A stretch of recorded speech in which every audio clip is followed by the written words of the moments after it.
Ito. So ayan na po mga kababayan ko yung natapos. At sa kabila tingnan natin kung ano yung ginagawa. Ayan. O ayan, pakita po natin mga amigo. Magandang araw po sa inyo lahat mga amigo. Nandito po si Kuya Raul, ang inyong pong kababayan dito sa Nueva Ecija, na kung saan ay bumabati sa inyo ng magandang umaga po, bayan. For today's video, dito po tayo sa may Kasaginyan. Happy si Kuya Raul dahil ayan, may papakita ko sa inyo yung challenge natin na 2 weeks challenge para po sa pagtatiles ng swimming pool at saka ng glass house, labas ng glass house. Tingnan po natin kung kakayanin ni Ninong na ang 2 weeks. So kahapon nag-half day sila gawa ng lakas ng ulan. Ngayon hindi sila papatinag. Opo, dahil kailangan sahudan ngayon. Ayan, pupuntahan po natin mga amigo. Ay, pero wag natin puntahan. So, sa lahat po ng ano pala, level po ang binibenta. Bilhin nyo na po yung sasakyan namin. Ayan po, sa gusto pong bumili, bilhin nyo po ito. Binibenta na po namin. Buy one, take one po. Sasakyan. Ito, tapos ito, binibenta ko na rin po ito. Charot lang. Charot lang. Oo. Ay, bukas ba? Ay, sarado. Papakita ko sana yung yung meron kami binago rito sa may Casa Pilipina. Alam niyo, malikot ako sa aparato. Lahat binabago. Ayan po, gandang-ganda ako rito. Sa gustong makahingi po ng cactus na ito, PM nyo lang po ako, bibentahan ko pa kayo. 500 lang po isang 500 isang ganito. Opo, galing ito sa Japan. Ang mahal nito, 2,000 pesos po yung bili ko dito, yung ganyan kaliit. So bibentahan ko pa kayo, kung pag marami kayo, babawasan ko. Ito nakakasosyal na cactus po sa bahay. Bibentahan ko kayo. Ang dami namin nito. Nagpaparami kami nito. Ito magiging isa sa negosyo namin. Magpaparami kami ng marami nito. Tapos ibebenta ko po. Tingnan naman kasi gano'ng kaganda. Halika. Ayan siya. Variegated siya. Naging white na siya. Galing siya Japan. Opo. So, ayan po mga amigo. Ato na po tayo. Papakita ko po sa inyo ang ilang araw. Half day kahapon. So, ngayon naman tinotodo nila ang ay, meron pala akong napansin dito kahapon. Ito pala sasabihin ko. Ayan. Yung mga tiles natin. Mga halaman. Meron kayong maling kabit. Napalit ka na. Sino nagkabit nun? Ikaw. Kayo po. May nagkabit mali yung pattern. Huling-huli sa video, sabi ko na ba't daw mali yung pattern. Ba't di kayo pumasok ako? Nakita ko kayo Ano yung pasok hapon? Bakit? Lakas ng ulan. Lakas ng ulan. Sabi ko magaling tayong toda. Wala naman. May iba, whole day tayo. Tingnan natin. Depende sa ulan. Depende sa panahon. Depende sa panahon daw. Bali, kahapon half day yung iba yun. Kaso dalawa lang nga tayo, di ba? Tatlo kayo? Ilan kayo? Ay, apat yung whole day? Isa half day. Whole day, wala naman tao dito kahapon. Bibistay kami, sir. Okay. May nagbibistay pala, ano. So, 4 days lang dito halos kasi nag-picture lang sila. Kasi kailangan na maraming halo, mga amigo. So, ito. Yung maling pattern. At ako hindi ko makikita Makikita ng subscriber natin. Papakita ko sa inyo yung mga natapos na. Ayan. Tingnan nyo, halos patapos naman na. Charan! Ayan po. Ayan na halos yung natapos ng ilang araw. So ayan, patindi. Kasi kailangan na maraming halo nito Sana umaraw ng umaraw. Ayan umaaraw-araw naman siya. Kuya Bed yung pakisarado ng pintuan. Baka nako, puputik-putik. Ayan po. Yung iba nahati na. Para dire-diretso. Galing Tira lang, tapos dito, meron pala sa part na to, may sabi ko kay Ninong. So maglalagay sila ng isa rito, isa pang tiles, and then sisimentuhan, tapos lalagyan ng kaunting, sisimentuhan to hanggang dulo. Kuya, tapos makisuyo nga po ako. Sino ba ang diyan? Kuya, sino bang ito po pakitanggal nga po nito. Kasi mapuputikan po, magkakasimento, mahirap maglinis Kahit dito na lang po, makisuyo ako. Sige na po, salamat. Kahit dito nyo na po ilagay. Oo. Kasi pagka nagkaputek, ang hirap linisin eh. Ala namang maglilinis. Kawawa naman si Weng. Oo. Para ano, kahit dito nyo lang ilagay para hindi maputek. Oo. Doon na lang po. Kahit dyan lang yan. Mahalaga lang eh, hindi siya ano. Ayan. Salamat. Marunong yun kasi eh, magkakaputik. So ito sinasabi ko sa inyo mga amigo. Maglalagay isang tiles pa rito, isa. Tapos pagkayari, sabi ko maglagay dito ng bakante. Tapos sisementuhan na mataas na ganyan hanggang dito. So nakaangat siya. Tapos lalagyan ko siya ng, lalagyan ko to ng, ng puting bato hanggang dulo. Para meron para siyang frame. Ayun po. Yun yung sinabi ko kay Ninong.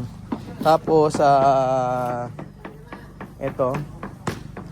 So ayan na po mga kababayan ko yung natapos. Sa kabila tingnan natin kung ano yung ginagawa. Ayan. O ayan, pakita po natin mga amigo. Para at least alam nyo po. Sabi ko kasi kay Nino, ang biblis nga. Nagkatayo pala sa kabila. Pagbibilang pati. So ito po, pakita ko sa inyo yung tayo sa kabila. Oo. Papakita ko po sa inyo yung tayo.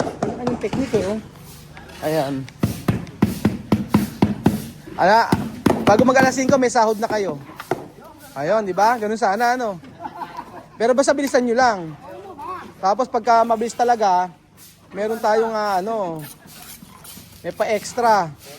May bonus kayo. Oh. Parang mas maganda pakain na lang. Pamukbang na lang. Wala rin kain Sabado eh. Ayan. Meron tayong gagawin sa Laur. Sino ba sasama sa Laur? Ayo. Ay mga pandayo natin. Oo, ayan maganda yung ano. Kailangan may lawas yan, sir. Ay, may sasabihin pala ako sa inyo. Eri pa lang dito, sabi kasing ganon. Kasi yung tubig, saan babagsak ang tubig niyan? Yun nga po hindi maganda. Eh, paano kung madumi dito? Oo. Puro dito ang ano. Eh, pag madumi, yun nga, di ba? May ano? Ito, yung sir ito, Paano ba? nasa liquidation na to. Pero Ilalagay dito po. Ilalagay ditong Ano nalagay dyan? yung pinaka-base niya. May base siya. Tapos, ang punta ng pool, Papunta na sa labas. saan ang tapon? Papunta lang yun, doon sa gilid. Doon. Pwedeng may kanal doon. Eh, sige. Oo, wag lang ang punta ng pool dito sa baba. Kasi marurumi yan eh. Ganun. Ayan yung tiles po mga amigo ng kabila. Okay ba? Bagay? Bagay naman ano. Tapos, nalagyan na nila ng ano to eh. Nalagyan na nila ng nililimas. Alam mo to? Di kaya ng motor? Tinasa na rin to. Yung part na yan. Matatapos na sila sa kabila ngayong araw. Biyadyon. So possible niyan. Ano, dito na sa part na to. Tapos, tama nga. Kaya naman siguro ng 2 weeks yan. Kasi itong pool. Yung pool na to, 1 linggo. Oo, sabihin mo na 1 linggo. Pero magbabawas eh. Magbabawas po si ano. Tapos, ayan. Tinatanggal ko rin yung tiles dito eh. Tapos, mga amigo, ayan. Ito sasabihin ko pala. Ito, meron akong paparetouch dito ng mga pintura. Alam niyo dapat kasi talaga i-maintain yung resort. Lalo kasi kahit bahay. Kagaya niyan, oh. Kailangan ko na siyang paanuhan. Papalagyan ko ng ano dito. Paparetouch ko. Ayan. Ito, pinalitan ko na yun nandito eh. Okay naman to, nabuhay na siya.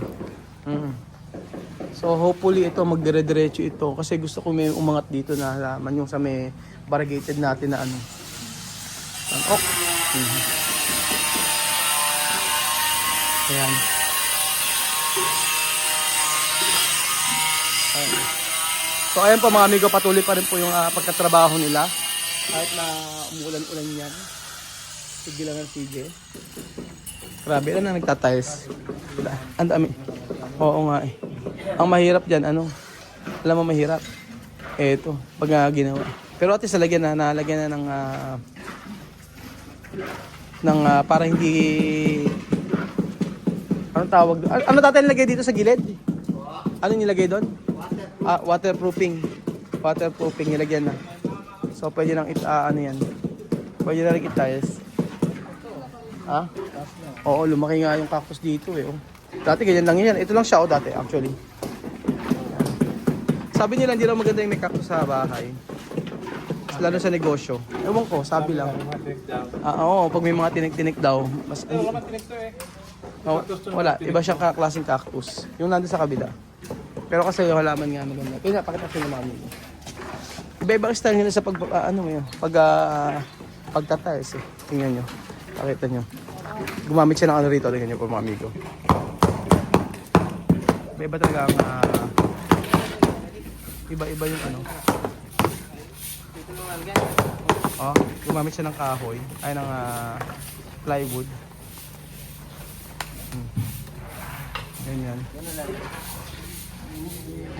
Tapos ayun na po mga amigo. Oo. Ano? Oo nga, yun nga sabi ko. Kailangan malinis yung mga salamin nito after. Pero madali naman yan, semento lang naman yan. Wag lang yung ano. Wag lang ito. Pero sabi nila, madulas daw. Medyo madulas ba pag malamig? Pag mabasa? Hindi naman, di ba? Oo. Sabi nila pag basa daw, madulas daw. Hindi po. Ito, alam ng mga nagtatiles ko, di namin binis sa nagtatiles at alam nila na wala. Hindi siya ano. Ang husay nga, ito yung pakikita ko sa inyo. Dito may nagtatiles dito. Tapos may nagkakat doon. Tapos yan, may nagtatiles dito. O, ilan yung mga skill niya, napakarami. 1, 2, 3. O, ayan, 3. Tapos helper. O, 4 sila. 1, 2, 2 tatiles. 1, 2, 3. 4 ang nagtatiles dito. So, bali 4 po mga amigo. Ayan. O, halos gumanda siya, di ba? Kita niyo po mga amigo. Para sa akin. Ayan.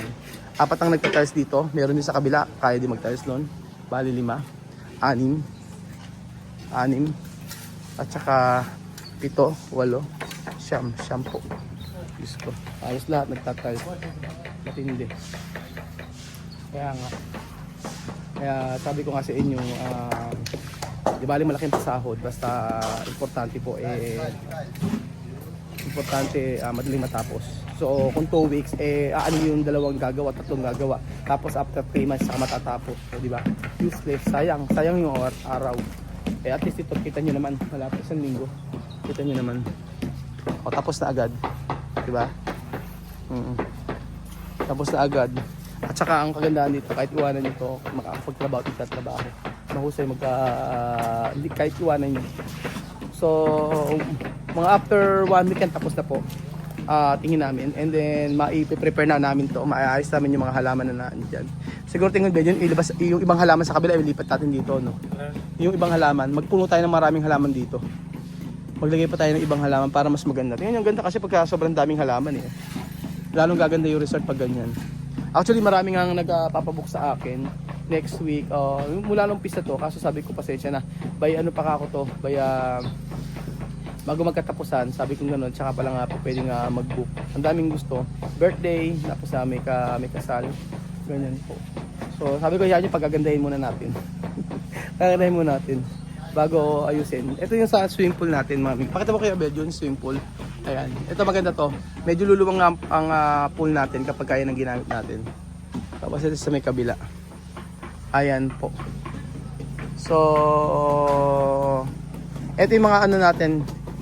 Binenta ko ito. Binenta ko. Hindi, may bumili. So, ayan po mga amigo. Dito po nagtatapos ang ating video. Nawa po ay nag-enjoy kayo. Nag-enjoy ba kayo? Hindi ko alam sa inyo. Po, nag-enjoy kayo sa panonood ng ating renovation. Wala pa siyang 1 year ni renovate na. Di wow. Wow, ubos. Ubos ang kwarta. Thank you so much po mga amigo at I hope po na matapos ito ng maaga para po meron nang mag-book dito sa ating resort. So, ganun talaga ang buhay sa construction. Ang dami ko natutunan at for sure may natutunan din po kayo sa bawat pinapalabas natin. Thank you so much po mga amigo at God bless. Adios. Paalam po.